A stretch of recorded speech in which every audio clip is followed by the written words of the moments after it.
Ça y est, nous sommes déjà au mois de juin, l'année passe à une vitesse extraordinaire. Ça y est mes amis, le temps passe à une vitesse astronomique, nous sommes déjà au mois de juin, c'est bientôt le début de l'été et vous n'êtes toujours pas prêts pour être sur les plages cet été. Que faire? Action, réaction.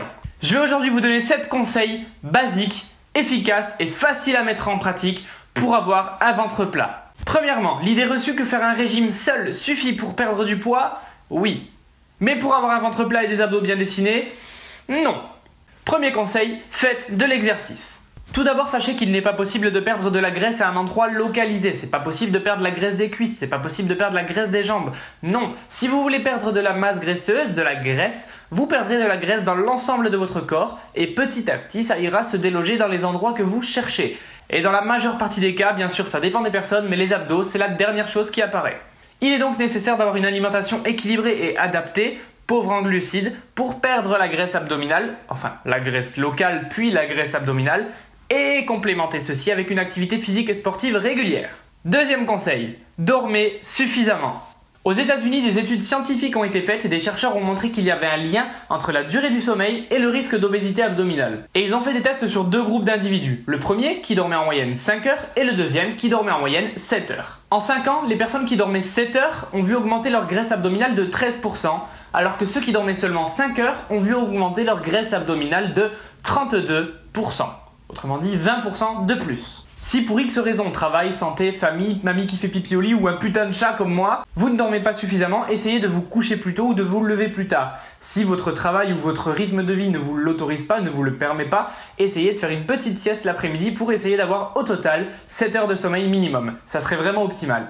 3. Évitez les graisses trans.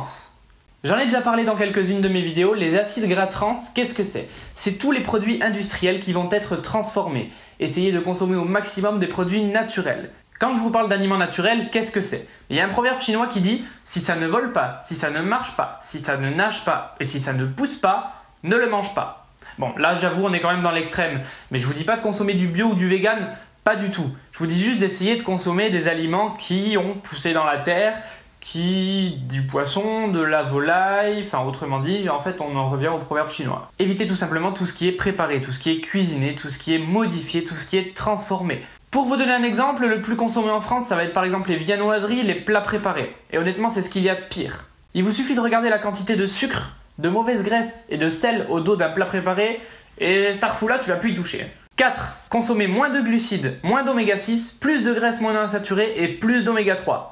Bon, ça fait beaucoup d'informations d'un coup, là t'inquiète pas, je vais décortiquer ça. Moins de glucides, c'est quoi maintenant? Ça on connaît. C'est moins de pâtes, moins de riz, moins de pain, moins de céréales, autrement dit moins de sucre. Et pas seulement des sucres genre les desserts, mais aussi les sucres lents, comme on vient de citer. Moins de graisse oméga 6, qu'est-ce que c'est? Alors, la famille des oméga 6, ça va être tout ce qui est beurre, tout ce qui est huile de tournesol, etc. Ça, réduisez-le. Pour ce qui est de la cuisson, utilisez de l'huile de coco ou de l'huile d'olive par exemple. Ça a des propriétés bien plus intéressantes et ça résiste à la cuisson à haute température contrairement à l'huile de tournesol et autres huiles de merde. Et d'ailleurs, on en vient donc à augmenter vos acides monoinsaturés, donc augmenter votre huile d'olive, augmenter tout ce qui va être graisse intéressante comme l'avocat, comme les olives, puisque l'huile d'olive, etc.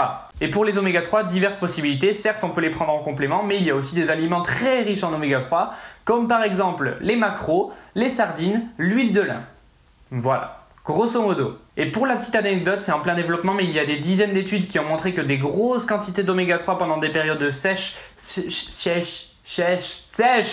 des périodes de sèche chez des bodybuilders, des périodes de sèche chez des bodybuilders, leur ont permis tout simplement de sécher beaucoup plus facilement. 5. Manger des baies.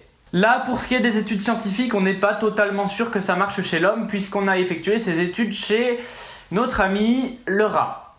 Alors oui, je te l'accorde, c'est pas l'animal qui nous ressemble le plus. Mais ils lui ont fait faire un régime riche en myrtille et il a perdu beaucoup plus de graisse abdominale que l'autre sujet qui n'avait pas fait un régime aux myrtilles. Alors attention, je te vois venir, tu vas me dire oui, mais il a maigri parce que celui-là il a mangé des myrtilles et celui-là il a mangé de la merde. Oui, enfin non, lui il a mangé de la merde, mais attention, ils ont donné la même merde aux 2 rats, sauf que pour le premier, ils ont rajouté de la myrtille sur la merde.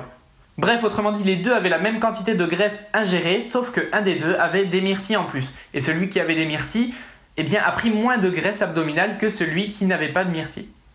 Alors qu'il mangeait plus. Et là, logiquement, tu vas me dire pourquoi les myrtilles? Pourquoi ils lui ont pas donné des M&M's?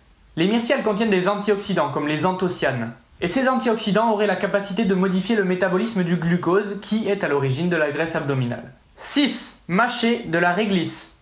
Là on est sur une étude japonaise cette fois qui ont montré que les flavonoïdes qui sont contenus dans la réglisse s'opposeraient à l'accumulation des graisses abdominales. Et là j'imagine qu'il n'est pas utile d'entrer dans les détails et de vous le préciser, mais bien sûr mâcher un bâton de réglisse va être plus intéressant qu'un bonbon réglisse. Ouais. Et voilà, c'est tout pour moi les amis, j'espère que cette petite vidéo pourra t'aider à atteindre tes objectifs et ton ventre plat pour cet été. Si c'est le cas, n'hésite pas à me le dire dans les commentaires, je serai ravi d'avoir pu t'aider. N'hésite pas à laisser un pouce bleu en bas de cette vidéo, à me rejoindre sur mes réseaux sociaux. Sur ce, je te dis comme d'habitude, merci d'avoir regardé, c'était Aurélien Roy. Peace!